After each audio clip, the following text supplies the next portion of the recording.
Liver problem एक बहुत बड़ी समस्या भारत में है। इसको लेकर के आयुर्वेद में क्या तरीके हैं और क्या सिर्फ आयुर्वेदिक दवाइयों को लेकर के लीवर को ठीक किया जा सकता है? बिल्कुल। लीवर का जो एक्चुअल ट्रीटमेंट है वो आयुर्वेद में ही है शुरू से ही।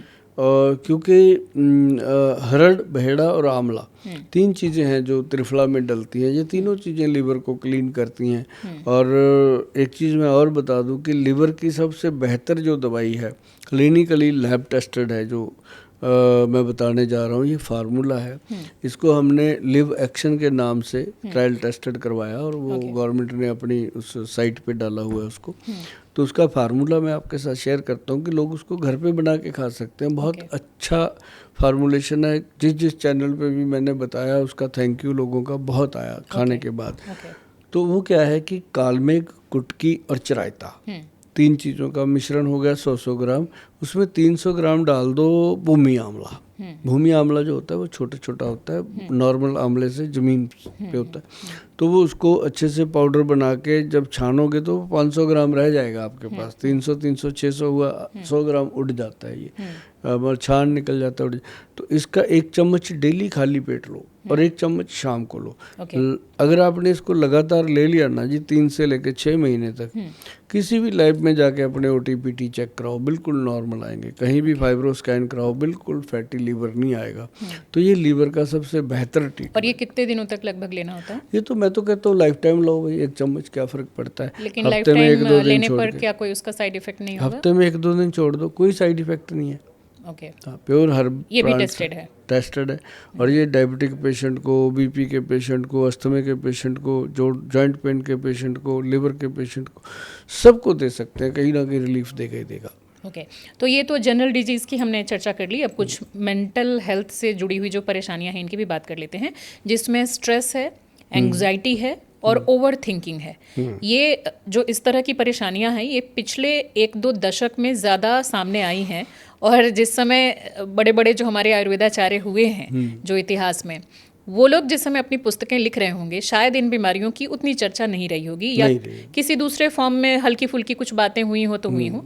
तो अब इनको लेकर के क्या आयुर्वेद ने कुछ नई मेडिसिन, कुछ नए तौर तरीके अपनाए हैं? इनको लेकर के क्या उपचार है? आयुर्वेद जो है ना जी, ये युगों युगों से है।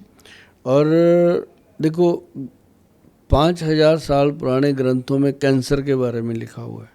कैंसर नहीं, मुझे लगता है कि कैंसर जैसा कोई शब्द नहीं है, लेकिन ट्यूमर का जो एक कुछ दूसरा नाम है वो किसी पुस्तक में मुझे मिला था कि ट्यूमर को वो लोग बोल रहे हैं कि वो कैंसरस है। कैंसर एग्जैक्ट वर्ड नहीं है, ट्यूमर को अब आजकल के जो आयुर्वेद के वैद्य हैं उन्होंने बोला है कि शायद उसी के बारे में चर्चा है। हाँ, उसको कन्वर्ट करते करते अब वो आ गया कैंसर गज केसरी के नाम से।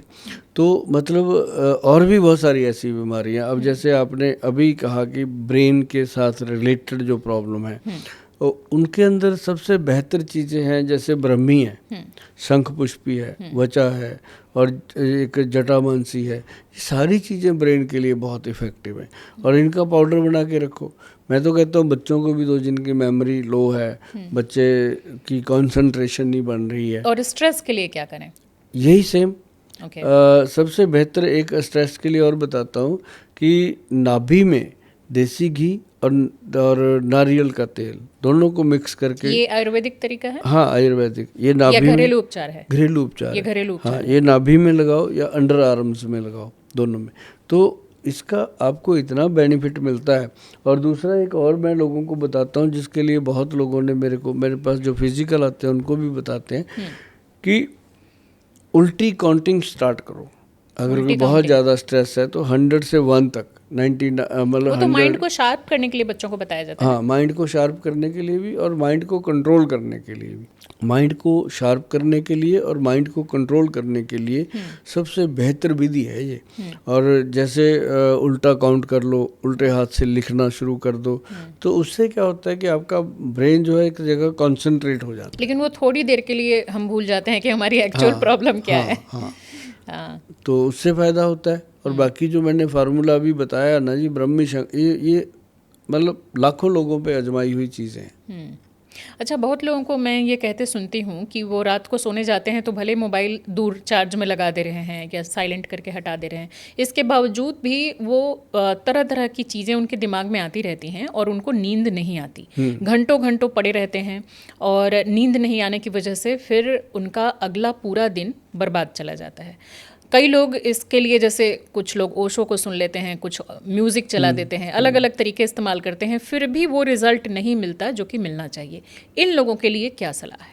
इन लोगों को ज़्यादा कुछ करने की ज़रूरत नहीं होती, नींद फर्स्ट क्लास आती है। जैसे मान लो दूध में हल्दी मिलाओ, दो तीन चुटकी भर, जैसे 2 पिंच ले लो हल्दी, और उसमें 1 चम्मच अपना वो बादाम का तेल जो होता है, बादाम तेल उसमें मिला के अच्छे से पीने से कुछ ही दिनों में वो ब्रेन की जो खुश्की है, ड्राइनेस है, वो ख़त्म हो जाती है और नींद रिलैक्स होके आती है। तो ये ब्रेन की खुश्की की वजह से होता है या ओवर थिंकिंग और चिंता की वजह से होता है? ओवर थिंकिंग और चिंता की वजह से जो नींद नहीं आती उसका तो इलाजी गोलियां खाते हैं लोग, है ना।